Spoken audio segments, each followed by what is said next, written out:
नमस्कार, मैं हूं राज और आप देख रहे हैं प्योर पॉलिटिक्स। इजराइल जिस तरह से एक एक करके ईरान के मिलिट्री ऑफिसर्स को ठिकाने लगाते जा रहा है, उसे देखकर आयतुल्लाह खुमैनी के मन में मौत का डर समा गया है। जी, मौत के डर से खुमैनी थर थर कांप रहे हैं। ईरान के supreme leader Ayatollah Ali Khomeini की मैं बात कर रहा हूं, जिनको ऐसा लग रहा है कि अब किसी भी वक्त उनकी हत्या हो सकती है। और ये डर इस कदर उनके अंदर समा चुका है कि उन्होंने अपने संभावित उत्तराधिकारी के रूप में 3 मौलवियों के नाम घोषित कर दिए हैं। खुमैनी जो इस वक्त एक बंकर में शरण लिए हुए हैं, डर इतना ज़्यादा है कि वो एक बंकर में छिपे हुए हैं। उन्हें ऐसा लग रहा है कि इजरायली कमांडो किसी भी वक्त उनको दबोच सकते हैं या उड़ा सकते हैं, क्योंकि इजरायल के लिए ये कोई बड़ी बात नहीं है। आपने एक वीडियो देखा होगा जिसमें यह दिख रहा था कि ईरान के अंदर से ही ईरान के मिलिट्री ठिकानों पर, तेल के कुओं पर हमले हो रहे थे। मतलब साफ है कि इजरायली एसेट्स, इजरायल के जो लोग हैं वो ईरान के अंदर ही मौजूद हैं और वो कुछ भी कर सकते हैं। खुमैनी को इस बात का पूरा अंदाज़ा है और उनके डर की यही वजह है। आपको याद होगा कि अभी कुछ दिन पहले अमेरिका के राष्ट्रपति डोनाल्ड ट्रंप ने यह कहा था कि उन्हें मालूम है कि खुमैनी कहाँ छिपा हुआ है, लेकिन अभी वो उनको मारना नहीं चाहते हैं। तो ये खबर कहाँ से आ रही है? ये कोई अमेरिकी इन्फॉर्मेशन नहीं है। ये इजराइल को मालूम है कि खुमैनी कहाँ पे छिपे हुए हैं, लेकिन खुमैनी को ख़त्म करने से पहले नेतन्याहू को डोनाल्ड ट्रंप की ग्रीन सिग्नल की ज़रूरत होगी। जब तक गो अहेड नहीं आएगा ट्रंप से, तब तक नेतन्याहू खुमैनी को नहीं उड़ाएंगे, उनकी हत्या नहीं करेंगे। लेकिन इतना बड़ा स्पष्ट है, ट्रंप के बयान से भी ये स्पष्ट था कि अमेरिका और इजराइल दोनों को मालूम है कि खुमैनी कहाँ छिपा हुआ है। इस बीच शनिवार को इजराइल ने ईरान के एक और बड़े अधिकारी, सैन्य अधिकारी सईद इजादी, उनकी हत्या कर दी है। आप सोचिए, एक एक करके ईरान के जो कमांडर हैं वो खत्म हो रहे हैं, उनको इजराइल उड़ाता जा रहा है। अब ये सईद इजादी वो शख्स थे, वो ऑफिसर थे जो कुड्स फोर्स में पैलेस्टाइन कोर्प्स को, फिलिस्तीन कोर्प्स को हेड करते थे। अब उनकी हत्या जो हुई है वो भी एक अपने ही अंदाज में हुई है। वो ईरान का एक शहर है कोम, वहाँ पे वो एक अपार्टमेंट में जहाँ वो ठहरे हुए थे, उस पर एक स्ट्राइक हुई है और उस स्ट्राइक में जो कुड्स फोर्स के कमांडर हैं, जो चीफ हैं, वो मारे गए हैं। आप सोचिए कि इजराइल के पास हर चीज़ की जानकारी है कि ईरान का कौन सा मिलिट्री ऑफिसर कहाँ छिपा हुआ है। बस वो जब चाहे किसी को भी उड़ा सकता है। और ये तो आपको तारीफ करनी पड़ेगी इजराइल के फोर्सेज की और नेतन्याहू के लीडरशिप की कि वो कुछ भी कर सकते हैं। और इसीलिए मैंने कहा कि इन सब चीज़ को देखते हुए अब ये जो कुड्स फोर्स के जो कमांडर हैं, उनकी जो हत्या हुई है, उससे तो खुमैनी और भी हिल गए हैं। और उसके बाद ही उन्होंने अपने 3 संभावित उत्तराधिकारियों की घोषणा कर दी है। आप सोच लीजिए कि उनके अंदर ये डर किस तरह फैल गया है। जैसा मैंने कहा आपको, इजराइल लगातार ईरान के वरिष्ठ सैनिक अफसरों की हत्या करता जा रहा है, न्यूक्लियर साइंटिस्ट की भी हत्या करता जा रहा है। तो अब न्यूयॉर्क टाइम्स की एक रिपोर्ट है जो 3 ईरानी ऑफिशियल्स के हवाले से उसने एक खबर पब्लिश की है, जो ये कहता है कि जो खुमैनी हैं वो सारे अपॉइंटमेंट्स कर रहे हैं उन ऑफिसर्स का जो इस इजराइल के इस अटैक में मारे गए हैं। मतलब खुमैनी को ऐसा लग रहा है कि भाई ये सिलसिला जो है ये रुकने वाला नहीं है। तो जैसे जैसे लोग मारे जा रहे हैं वैसे वैसे वो नए लोगों का अपॉइंटमेंट करते जा रहे हैं और उनको ऐसा लग रहा है कि अगर उनकी हत्या हो गई तब क्या होगा। तो इसलिए उन्होंने 3 मौलवियों के नाम जो हैं वो उन्होंने सामने रखे हैं उनके संभावित उत्तराधिकारी के तौर पे। न्यूयॉर्क टाइम्स की रिपोर्ट कहती है कि खुमैनी को इस बात का पूरा अंदाज़ा है कि अमेरिका या इजराइल कभी भी उनकी हत्या कर सकते हैं और इसके मद्देनज़र उन्होंने इन 3 मौलवियों का जो नाम है वो एक असेंबली ऑफ एक्सपर्ट्स जो है, जो विशेषज्ञों की एक जो असेंबली है ईरान में, उनको ये सौंप दिया है 3 नाम। और उनको ये कहा, एक क्लरिकल बॉडी है जिसमें कि वहाँ के जो धार्मिक नेता हैं वो उसके पार्ट होते हैं, उनको ये कहा है कि भाई आप 3 में से आपको ये एक नाम सिलेक्ट कर लीजिए कि अगर मेरी हत्या हो जाती है, अगर वो मारे जाते हैं तो फिर उनका लीडर कौन होगा। ये 3 नाम खुमैनी ने इस असेंबली ऑफ एक्सपर्ट्स को दे दिया है और अगर उनको कुछ होता है तो फिर वही व्यक्ति ईरान का सुप्रीम लीडर होगा। देखिए, अभी इजराइल 2 चीज़ को देख रहा है। इजराइल की सबसे बड़ी प्राथमिकता क्या है? ये इंश्योर करना कि ईरान जो है वो न्यूक्लियर बॉम्ब ना बना ले। ठीक है, अब ये ईरान का जो न्यूक्लियर बॉम्ब प्रोग्राम है वो पहाड़ियों में है। पहाड़ों के अंदर वो नीचे चल रहा है। अब उसको नष्ट करने के लिए जिस क्लस्टर बॉम्ब की ज़रूरत होती है, वो क्लस्टर बॉम्ब अभी इजराइल के पास नहीं है। दुनिया में वो जो बॉम्ब है वो सिर्फ और सिर्फ अमेरिका के पास है, और B-52 जो बॉम्बर्स हैं उनकी सहायता से वो हमला कर सकता है। तो ये तो जहाँ तक ईरान के परमाणु कार्यक्रम को पूरी तरह से ख़त्म करने की बात है, क्या उसके परमाणु बम बनाने की संभावना को पूरी तरह से ख़त्म करने की बात है, ये तो तब तक नहीं हो पाएगा जब तक डोनाल्ड ट्रंप बिल्कुल ग्रीन सिग्नल नहीं देते हैं। अब समस्या ये है कि डोनाल्ड ट्रंप अपने घर में काफ़ी विरोध का सामना कर रहे हैं, क्योंकि जब वो सत्ता में आए थे तो उन्होंने ये कहा था कि भाई हम लड़ाई के पक्ष में नहीं है, हम कहीं दुनिया के दूसरे हिस्सों में जा करके हम किसी लड़ाई में शामिल नहीं होंगे। लेकिन इजराइल का मामला अलग है।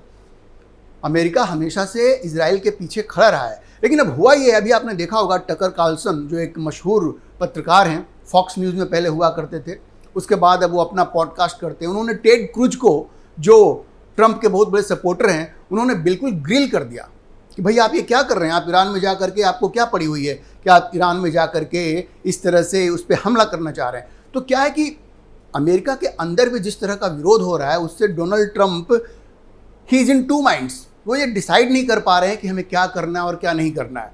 तो जहाँ तक ईरान के परमाणु बम को पूरी तरह से, परमाणु बम का जो कार्यक्रम है ईरान का, अगर उसको पूरी तरह से नष्ट करने की बात है, वो तो बिना अमेरिका के सपोर्ट के होगा नहीं।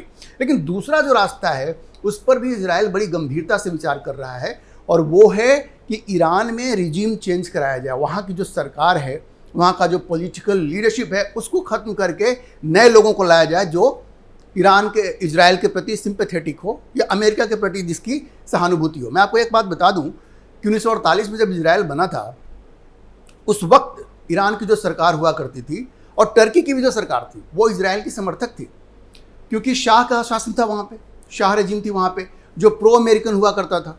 तो उस वक्त का ईरान इजराइल को सपोर्ट करता था। 2-3 ही देश थे जो उस वक्त इजराइल को सपोर्ट करते थे, जिसमें कि ईरान भी था और टर्की भी था।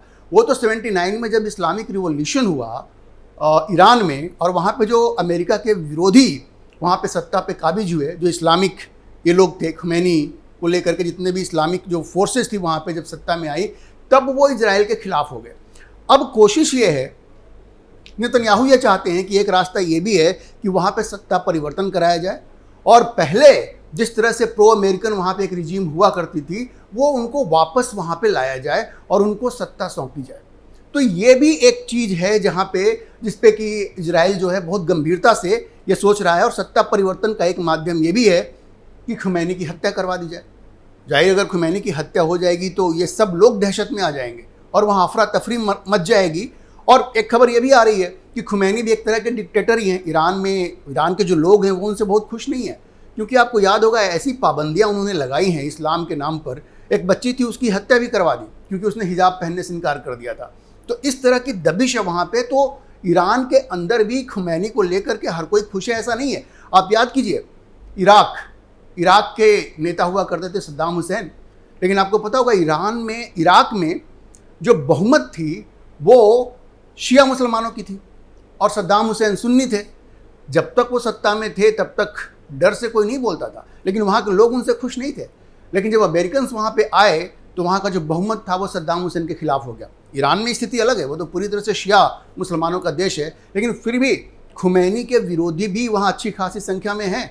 और अगर खुमैनी मारे जाते हैं, अगर इजराइल उनको ठिकाने लगा देता है, तो ये जो खुमैनी के विरोध वाले जो लोग हैं, जो उनके अपोनेंट्स हैं, वो सत्ता में आ सकते हैं। और वो ज़रूरी नहीं है कि वो इजराइल का उसी तरह से विरोध करेंगे या अमेरिका का उसी तरह से विरोध करेंगे।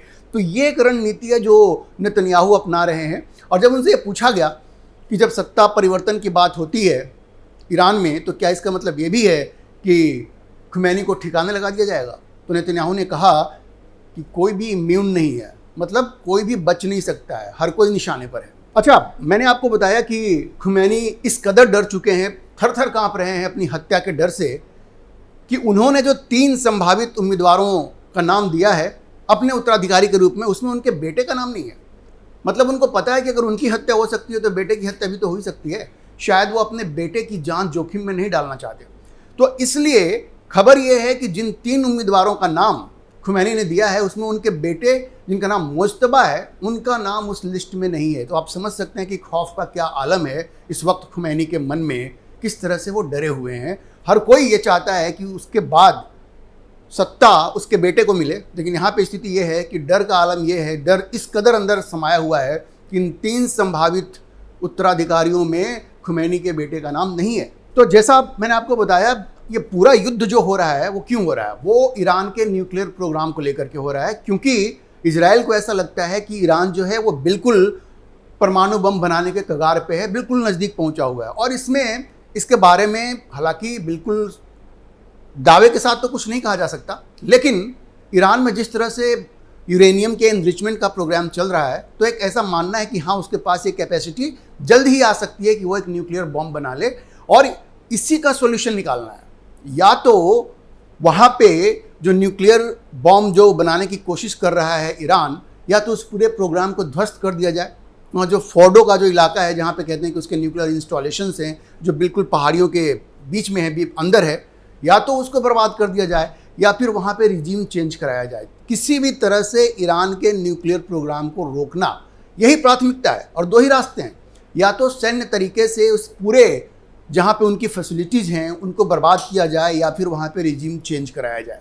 लेकिन इन दोनों चीज़ों के लिए सब कुछ डिपेंड करता है कि डोनाल्ड ट्रंप क्या सोचते हैं और क्या करते हैं, क्योंकि बिना ट्रंप की सहमति के इजराइल खुमैनी की हत्या भी नहीं कर सकते। वो बहुत ज़रूरी है, क्योंकि उसके परिणाम होंगे। तो वो इस बात के इंतज़ार में है कि डोनाल्ड ट्रंप उनको ग्रीन सिग्नल दें और वो उनकी हत्या करवाएं। जहाँ तक मैंने आपको बताया परमाणु इंस्टॉलेशंस पे बात करने पर अटैक करने की बात है, उसके लिए जो क्लस्टर बॉम्ब्स चाहिए, वो क्लस्टर बॉम्ब्स भी अमेरिका के पास ही हैं, B-52 बॉम्बर्स भी अमेरिका के ही पास हैं। तो जब तक ट्रंप इसकी इजाज़त नहीं देंगे तब तक इन दोनों में से कुछ नहीं हो सकता। अच्छा, ट्रंप के साथ समस्या क्या है? ट्रंप के साथ समस्या मैंने आपको पहले ही बताया, अब उनको घर में ही आलोचना का सामना करना पड़ रहा है। टकर कार्लसन जैसे लोग हैं वो उनको क्वेश्चन कर रहे हैं। उसके बाद अंतर्राष्ट्रीय स्तर पर पुतिन भी उनको आंखें दिखा रहे हैं, चीन भी उनको आंखें दिखा रहा है।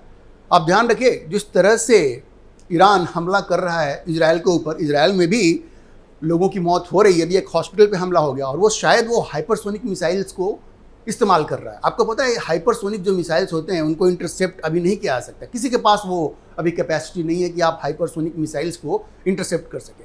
तो ये टेक्नोलॉजी कहाँ से आ रही है ईरान के पास? वो रूस से आ रही है। कहते हैं चाइना भी उसको सपोर्ट कर रहा है।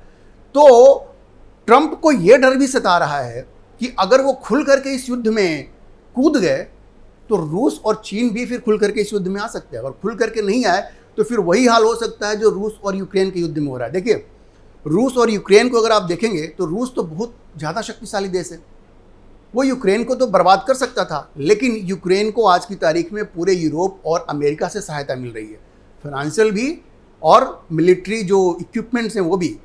और यूक्रेन जो है, रूस उसको हरा नहीं पा रहा है। आपने देखा होगा किस तरह से गुरिल्ला अटैक हो रहा है। वो जो सारे ड्रोन्स थे जा करके उसके बॉम्बर्स को उसने बर्बाद कर दिया। ये यूक्रेन अकेला थोड़े कर सकता है जब तक यूरोप का सपोर्ट उसके पास ना हो। तो वही चीज़ यहाँ भी हो सकता है। अगर रूस और चीन खुल करके ईरान के समर्थन में आ गए, अगर मिलिट्री इक्विपमेंट सप्लाई करना शुरू कर दिया, पैसा देना शुरू कर दिया, तो उस तरह की स्थिति बन सकती है जैसी रूस और यूक्रेन की स्थिति है। वैसी स्थिति में फिर इजराइल एक निर्णायक जीत दर्ज नहीं कर पाएगा ईरान के खिलाफ। तो ये सारी चीज़ें, इसलिए सब कुछ इस बात पर डिपेंड करता है कि ट्रंप क्या डिसाइड करते हैं। ट्रंप अभी 2 माइंड्स में है, जैसा मैंने कहा आपको, क्योंकि घर में भी आलोचना हो रही है उनको, और पुतिन भी धमका रहे हैं, चीन भी धमका रहा है। तो एक निर्णय लेना पड़ेगा। हाँ, ये जरूर है कि अगर ट्रंप जल्द से जल्द अगर खुल करके सामने आ जाते हैं तो शायद फिर पुतिन और चीन के पास बहुत ज़्यादा ऑप्शन नहीं रहेगा। एक चीज़ और मैं आपको बता दूं कि न्यूयॉर्क टाइम्स की एक रिपोर्ट ये कहती है कि इजराइल भी इस वक्त बड़ी चिंता में है, क्योंकि ये युद्ध जितना लंबा खींच रहा है इजराइल को उतना आर्थिक नुकसान हो रहा है। देखिए, जितने बैलिस्टिक मिसाइल्स और हाइपरसोनिक मिसाइल्स ईरान जो है वो इजराइल के ऊपर छोड़ रहा है, उसको इंटरसेप्ट करने के लिए बहुत बड़ा खर्च आ रहा है इजराइल के ऊपर। और ये अगर लड़ाई लंबा खिंचता है तो आर्थिक रूप से उसके लिए बड़ी मुश्किल हो जाएगी। तो इजराइल ये नहीं चाहता कि युद्ध बड़ा लंबा खींचे, इसलिए वो चाहता है कि ट्रंप जल्द से जल्द युद्ध में कूदें और कोई ना कोई डिसीजन हो, क्लस्टर बॉम्ब्स को यूज करके उसके न्यूक्लियर प्रोग्राम को, न्यूक्लियर बॉम्ब को ख़त्म किया जाए, ताकि ये युद्ध भी खत्म हो। चूँकि लंबा खींचेगा तो इजराइल के लिए बड़ी मुश्किल है, क्योंकि देखिए इजराइल का जो एयर स्पेस है वो नो फ्लाई जोन बना हुआ है, कोई कमर्शियल वहाँ पे फ्लाइट जा नहीं रही है और उसको बहुत बड़ा आर्थिक नुकसान हो रहा है। वैसी स्थिति में अमेरिका से पैसा मांगने के अलावा उसके सामने कोई ऑप्शन नहीं होगा। इजराइल के लिए भी बड़ी मुश्किल है और न्यूयॉर्क टाइम्स ने इस हवाले से एक खबर छापी है कि इजराइल ये चाहता है कि जल्द से जल्द ये युद्ध खत्म हो और इसके लिए वो ट्रंप की ओर आंख गड़ा करके देख रहा है और बार बार उनको कह भी रहा है कि भाई आप जल्द से कोई डिसीजन लीजिए। तो जैसा मैंने कहा आपको, हर चीज़ इस बात पर डिपेंड करती ये युद्ध किस दिशा में जा रही है, कब खत्म होगा, ये सब कुछ डिपेंड करता है कि डोनाल्ड ट्रंप कब निर्णय लेते हैं और कितनी जल्दी ये निर्णय लेते हैं। लेकिन जब तक ये युद्ध खत्म नहीं होता है तब तक ईरान में ये मौत का तांडव ऐसे ही जारी रहेगा। अब एक खबर ये है कि वहाँ 700 से ज़्यादा लोग मारे जा चुके हैं ईरान में। चारों तरफ आग लगी हुई है, धू धू करके ईरान जल रहा है। इजराइल मनमाने तरीके से हमला कर रहा है, कभी तेल के कुएं पे हमला कर रहा है, किसी मिलिट्री फैसिलिटी पे हमला कर रहा है। तो ईरान में चारों तरफ आग ही आग है और ये सब कुछ तब तक चलता रहेगा जब तक कि डोनाल्ड ट्रंप एक फाइनल डिसीजन नहीं ले लेते हैं और इसका कोई समाधान नहीं निकलता है। हम इस खबर पर नज़र बनाए रखेंगे और आपको अपडेट करते रहेंगे। आप इस मुद्दे पर क्या सोचते हैं, अपनी राय कमेंट बॉक्स में ज़रूर लिखें और अगर आपको वीडियो पसंद आया हो तो आप इसे लाइक करें, शेयर करें और हमारे चैनल को सब्सक्राइब जरूर करें।